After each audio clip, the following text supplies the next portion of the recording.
राष्ट्रीय स्वास्थ्य मिशन संविदा कर्मचारी संघ द्वारा अपनी 7 सूत्रीय मांगों को लेकर कार्यालय मुख्य चिकित्सा प्रांगण में दिनांक 30 नवंबर 2021 से अनिश्चितकालीन धरना प्रदर्शन किया जा रहा है। हम आपको बताते हैं कि क्या है संविदा कर्मियों की 7 सूत्रीय मांगे।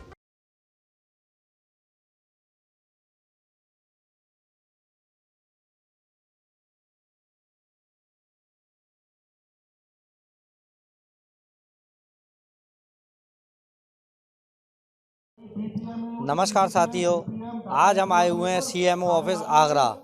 यहाँ कुछ स्वास्थ्य कर्मचारी हैं, एनएचएम वगैरह आशा जो सीएससी केंद्रों पर कार्यरत रहती हैं और कोविड-19 में भी इन्होंने समाज की और देश की काफ़ी सेवा की थी।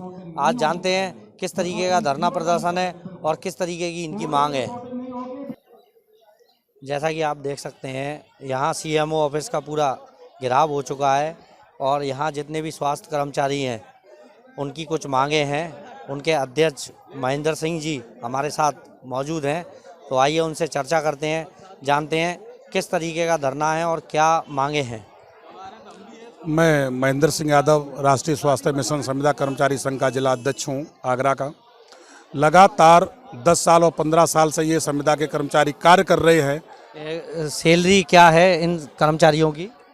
अब आप लोग सैलरियत पूछेंगे तो हमारे से पहले हम पत्रकार बंधुओं को बताना चाहता हूं कि आप रोना शुरू कर देंगे।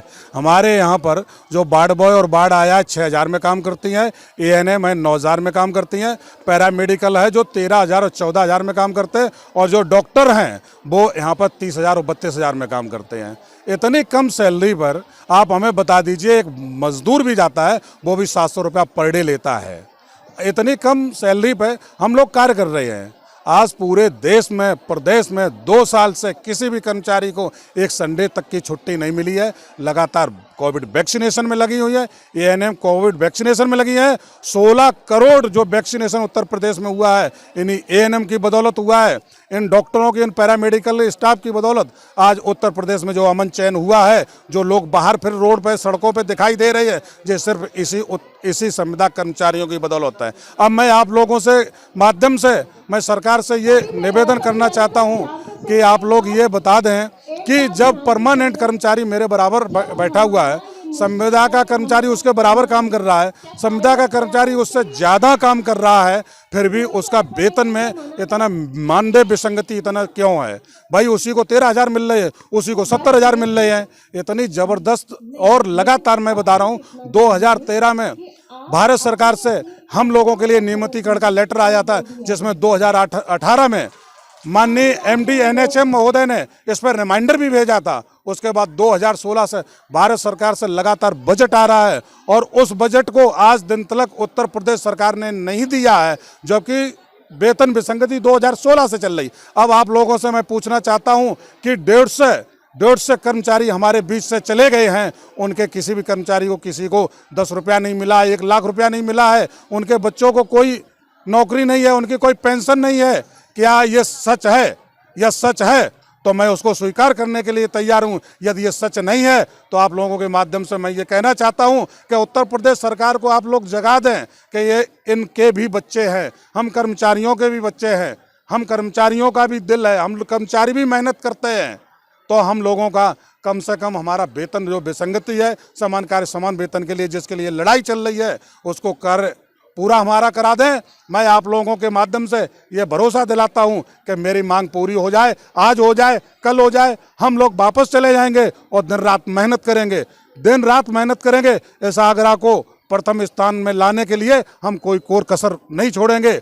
आप लोगों के माध्यम से मैं यही कहना चाहता हूँ कि हमारे कर्मचारियों का ये उत्तर प्रदेश सरकार भला कर दे कि कम से कम इनको खाने के लिए रोजी रोटी जो है उनका मानदेय इतना कर दे कि 1 महीना 2 महीने का कम से कम चल जाए। अब आप लोग बता दीजिए, जो रेंट पे रह रहा है, 10,000 रुपया वेतन मिल रहा है, 4000 रुपया वो रेंट में दे देता है, बच्चों की फीस में दे देता है, उसके बाद वो क्या करेगा? क्या ये उचित है? परमानेंट और संविदा फिर आप हमसे 18 घंटे काम क्यों करा रही है? आप परमानेंट वाला 6 घंटे काम करता है, हम 18 घंटे काम करते हैं, और 18 घंटे काम करने के उपरांत में क्या मिलता है हमको? 10,000 रुपया। आप लोगों के माध्यम से मैं बता दूं कि आज उच्चाधिकारियों से बात भी हुई है, जिलाधिकारी महोदय से भी वार्ता हुई है, श्रीमान मुख्य चिकित्सा अधिकारी से भी वार्ता हुई है, उसके बाद सीडीओ सर से भी वार्ता हुई। अधिकारियों ने ये माना है कि आपकी मांगे जो हैं वो जायज़ मांगे हैं, कोई नाजायज़ मांग नहीं है, और हम आपके साथ में, आपके हड़ताल का हम समर्थन जरूर करते हैं, लेकिन जो एक वैक्सीनेशन का कार्यक्रम है उसको आप करवाएं। अब मैं तो वैक्सीनेशन, महिलाएं बैठी हुई है, वो कह रहे हैं कि हर बार ऐसा ही झूठा आश्वासन मिलता है, हम वापस चले जाते हैं, उसके बाद हमें कुछ नहीं दिया जाता है, वापस हो जाता है। इससे पहले भी एम्बुलेंस कर्मचारी थे जिन्होंने कोविड में अपने 2 साल अपने घर परिवार सबको छोड़ के सहायता की थी। उन्होंने भी इसी तरीके का आंदोलन किया था, उसका नतीजा ये हुआ उन्होंने वैकेंसी निकाल दी तुरंत। उसके बारे में क्या कुछ कहना है आपका? ये बहुत गलत हुआ था, क्योंकि एम्बुलेंस चालकों ने जिस वक्त कोई छूने वाला एम्बुलेंस को छू नहीं रहा था, दूर दूर भाग रहे थे, उस वक्त उसी एम्बुलेंस का चालक और ईएमटी एक दिन में 8-8 और 10-10 कोरोना के मरीजों को लेकर पहुंचते थे। एम्बुलेंस चालकों ने अपनी जान हथेली पर रखकर कार्य किया। क्या ये सरकार नहीं जानती है? क्या गूंगी बहरी सरकार को ये पता नहीं है कि एम्बुलेंस के चालकों ने, ईएमटीओ ने कितना कार्य किया? एक चीज़ और जानना चाहेंगे, जैसे आप आगरा के जिला अध्यक्ष हैं, तो अपने कितने कर्मचारी महिला पुरुष मिला के होंगे और यहाँ कितने लोग मौजूद हैं? टोटल संविदा के कर्मचारी यहाँ 1450 हैं, और 1450 कर्मचारी पूरे आगरा में 18 सीएससी, 45 पीएससी, 23 अर्बन, जिला अस्पताल, लेडी लॉल, जितना भी संविदा का कर्मचारी है, समस्त कर्मचारी हड़ताल पर चला गया है। और कल जो भी रह गया वो भी चला जाएगा, क्योंकि यहाँ पर 3 कर्मचारियों के खिलाफ में यहाँ के अधिकारियों ने कार्रवाई कर दी, उनको टर्मिनेट कर दिया गया है, जिसमें रेनू बघेल जी हैं, रूबी मैडम हैं, रूबी तोमर हैं, और मैं महेंद्र सिंह यादव हूँ। हम तीनों लोगों को टर्मिनेट लेटर बना दिया गया है अधिकारियों की तरफ से। जैसा कि अभी आपकी मांगें नहीं मानी जाती हैं और प्रशासन शासन की आपकी जो आवाज़ है वो ऊपर तक नहीं पहुँचती है, तो आप क्या करेंगे उसके लिए? लगातार धरना चालू है, सारे कर्मचारी कह रहे, कर्मचारी पीछे हटने को तैयार नहीं है। मैं तो कर्मचारियों से कह रहा हूं कि ठीक है, आप सीडीओ सर ने जो हमसे वार्ता की है, डीएम सर ने जो वार्ता की है, उसके एवज में आप लोग चले जाएं। मैंने कहा भी कर्मचारियों से कि आप लोग जाएं, आप वैक्सीनेशन करें, लेकिन कोई भी कर्मचारी पीछे हटने को तैयार नहीं है। कर्मचारियों ने साफ मना कर दिया है, जब तक उत्तर प्रदेश सरकार से मेरा कोई लेटर नहीं आ जाएगा हम वापस नहीं जाएंगे। जैसा कि आप देख सकते हैं यहाँ काफ़ी महिलाएं भी आई हुई हैं और काफ़ी यहाँ पर पूरा घेराव सीएमओ ऑफिस का कर चुके हैं। मैं अपने कैमरामैन को बोलूँगा एक बार जितनी भी भीड़ है सारी भीड़ यहाँ दिखाएं, और कुछ महिला कर्मचारी भी हैं, तो आइए उनसे जान लेते हैं किस तरह की मांगे हैं और क्या वो चाहते हैं। क्या आपका नाम क्या है? नाम बताइए। रति तुम ही बोलो। अरे कोई बात नहीं है, अरे जो बोल सकता है वो आ जाओ, अभी तो बोल। किस तरीके की आपकी मांग है और आपके क्या मुद्दे हैं बताइए। हमारी सबसे पहली और सबसे बड़ी मांग यही है कि हमको परमानेंट किया जाए, ठीक है, क्योंकि अगर हम परमानेंट हो जाते तो जैसे परमानेंट काम करता है वैसे ही हम काम करते हैं, तो फिर हमारा परमानेंट होना जायज़ क्यों नहीं है। और दूसरी बात, अगर परमानेंट सरकार हमको नहीं कर पाती है तो समान कार्य समान वेतन, जब हमसे दूसरी सरकारी पोस्ट वाला काम हमसे लिया जाता है तो उस सरकारी पोस्ट की हमको सैलरी क्यों नहीं दी जाती। अगर एचईओ का काम हमसे बीसीपीएम से लिया जाता है तो एचईओ की सैलरी हमको क्यों नहीं दी जाती।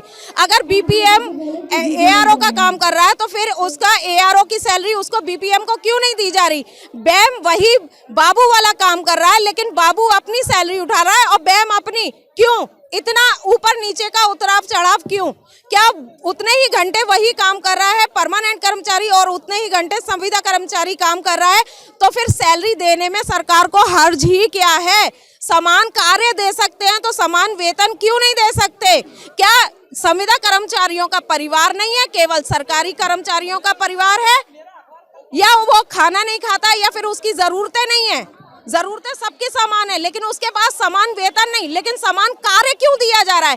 हालांकि जियो जो जब कहा जा रहा है कि आपने जब साइन की थी नौकरी तो आपने जियो नहीं देखा था। जी हाँ, बिल्कुल जियो देखा था, जियो देखकर ही हमने सैलरी देखकर ही साइन किए थे, लेकिन ये नहीं पता था कि उस सैलरी में जियो को तो एक कोने में फेंक दिया जाएगा, उसके बाद हमसे काम करा जाएगा गधे की तरह रात के 8 बजे 9 बजे 10 बजे 11 बजे रिपोर्ट भेज रहे हैं, सुबह 8 बजे सो के उठ के खाना नहीं बना रहे, रिपोर्ट बना के भेज रहे हैं, घर से निकलो तब रिपोर्ट बना के भेजो, त्योहार पे खाना नहीं खा रहे उससे पहले रिपोर्ट बना रहे। मैंने खुद दीपावली वाले दिन रात के 11 बजे पेमेंट बनाया है, क्या मिलता है हमें उसके बदले में? सिर्फ गालियां मीटिंग में जाके कि तुम्हारा ये काम अधूरा है, तुम्हारा ये काम अधूरा है, तुम्हारा ये काम अधूरा है, इसकी 1 दिन की सैलरी काट दो या फिर पूरा वेतन रोक दो।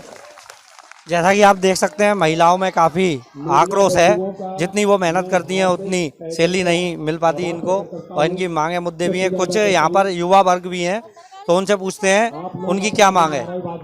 बिल्कुल। क्या नाम है आपका? मेरा नाम पुष्पेंद्र कुमार है, मैं एक डाटा ऑपरेटर हूँ CSC अकोला पर, और ये जो हमारी मांग है बहुत जायज़ मांग है। बिकॉज अच्छा, सुनने में ये भी आया आपकी सैलरी रुक गई है। जी बिल्कुल, हमारी ऐसा है अनिश्चितकालीन धरने के लिए उन्होंने हमारी सैलरी रोक दी है।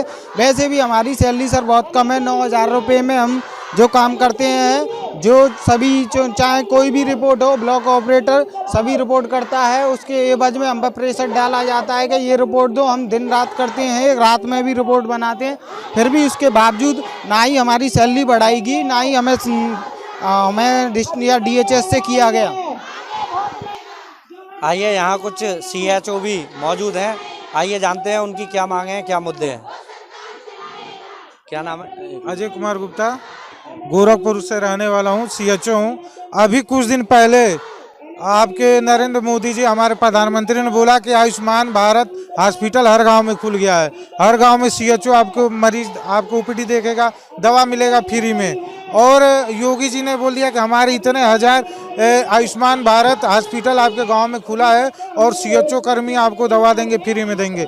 लेकिन हम लोग कैसे दवा दें? देखिए हमारी सैलरी 20,500 होती है। हम देखिए गोरखपुर के रहने वाले देवरिया जिला के, वहाँ से हमें आगरा भेज दिया पिनाट, 900 किलोमीटर पड़ता है, 400 रूम का भाड़ा, 4,000 रूम का भाड़ा है, 5,000 हमारा खर्चा है, घर आने जाने में 5,000 खर्चा, और कपड़ा लत्ता राशन पानी खरीद लिए तो 20,000 तो हमारे इसी तरह लग गया, और हमें नौकर के नाम पर हमारा 0 बैलेंस हो गया। और सरकार करेगा हम गांव में आपके आयुष्मान भारत हॉस्पिटल खोलें, CHO आपको फ्री में इलाज करेंगे। और भी कुछ साथी हमारे साथ मौजूद हैं, तो आइए जानते हैं उनकी क्या समस्या है। मैं सभी के पहले जय श्री श्याम बोलता हूँ। जो प्रशासन जो कर रहा है NHM कर्मियों के साथ में, वो बहुत गलत कर रहा है। हम लोगों की CHO है कम्युनिटी हेल्थ ऑफिसर, सामुदायिक स्वास्थ्य अधिकारी, नाम के लिए अधिकारी पद रख दिया है, लेकिन उनके पद के अकॉर्डिंग उनको सैलरी तो नहीं दिया जा रहा है। उनसे काम तो ऐसा लिया जा रहा है जैसे कोई अधिकारी है, लेकिन उनको सैलरी तो नहीं दी जा रही है। उनको 20,500 रुपये दे दिया और बोल दिया कि जाओ काम कर लो। कभी रात देखा न दिन देखा। MOIC आते हैं वो डाल देते हैं, और कोई चपरासी आता है वो डाल देता है। कभी HWC चले जाओ, कभी यहाँ गाँवों में चले जाओ, कभी यहाँ चले जाओ गाँवों में। अरे हमें अपने हक की कम से कम लड़ाई लड़ रहे हैं, तो उसके लिए कम से कम सुनो तो सही हमारी, हमने क्या गलत कर दिया। क्या नाम है भैया आपका? जी मेरा नाम उमेश कुमार है। आप कहाँ पर? मैं CHO फतेहाबाद में अभी पोस्टेड हूँ। ठीक है, फतेहाबाद पोस्टेड में सामुदायिक स्वास्थ्य अधिकारी के पद पर पोस्टेड हूँ मैं। ठीक है, हम लोग की कई समस्याएं हैं। ठीक है, PBI को लेके भी हम लोग की समस्याएं हैं। ठीक है, 15,000 रुपये PBI है हमारा, 20,500 रुपये हमारा मानदेय है। ठीक है, इसमें कुछ नहीं होता है। तो 15,000 हमने वैक्सीनेशन में हमने ड्यूटी करी। ठीक है, तो अभी 8 महीने से हम लोग का PBI नहीं दिया जा रहा है। ठीक है, वो MOIC के पास जाते हैं, MOIC ये कहता है कि CMO सर से लेटर जारी करवाओ। अब हम लेटर जारी करवाएंगे, ये प्रशासनिक मामला है ये तो। और CMO सर ने भी ये हमें आश्वासन दिया था कि हम आपके लेटर को अभी आपके जो है ब्लॉक पे भेज देंगे, लेकिन अभी तो 8 महीना हो गया, उन्होंने अभी कोई कार्रवाई नहीं करी है, जिसकी वजह से सारे CHO परेशान हैं। हम लोग को जो है ट्रांसपोर्ट और कम्युनिकेशन का भी मिलता है, वो भी अभी 8-9 महीने से वो भी नहीं दिया जा रहा है।